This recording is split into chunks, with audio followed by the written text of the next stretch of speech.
it's not an easy time to talk about that because the impact of that.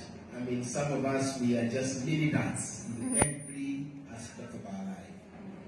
I came into the hands of our dad when I was 27 years old. Just came from college, that is Kenya Medical Training College. And then he received me, and by the time I was 29,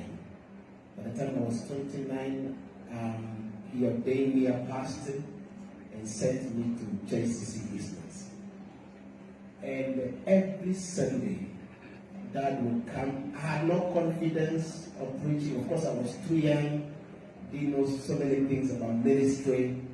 But every Sunday, you remember that time, those who have been here for some time, Dad would come and preach. After preaching, he would have me stand and tell the congregation, this is a man of God, follow him.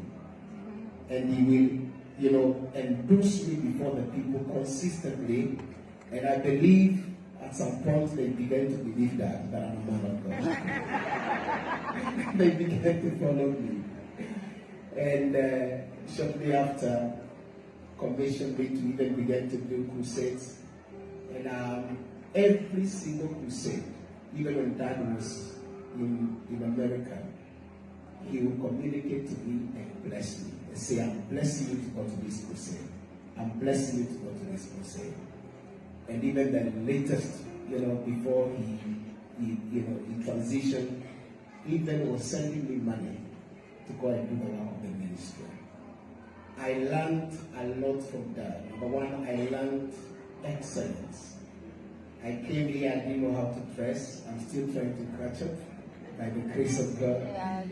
I didn't know so many. I didn't have even the confidence to speak before people, but I learned excellence. I remember one day, Bishop came, my father came to Islands, and I had not printed,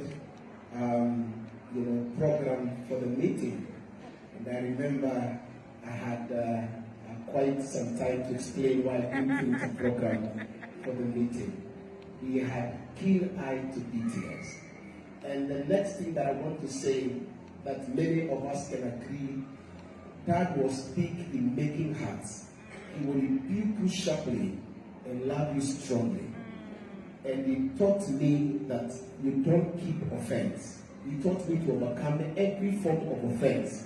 So I remember one day during that time, because of not making the program, I remember Mom was next to me, and Dad rebuked me sharply. And after he's rebuking me, and the congregation is watching.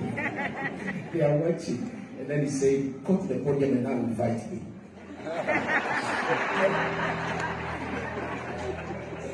And when I lingered, he said, run, come to the podium, invite me. And he taught me that after I invited him, he came to the podium and hugged me so hard. And then he said, this is my beloved son. In whom I am well pleased. I want to say this. You can forget people who celebrate your greatness, but you can never forget people who inculcate and choreograph greatness in you. And that has inculcated greatness in us.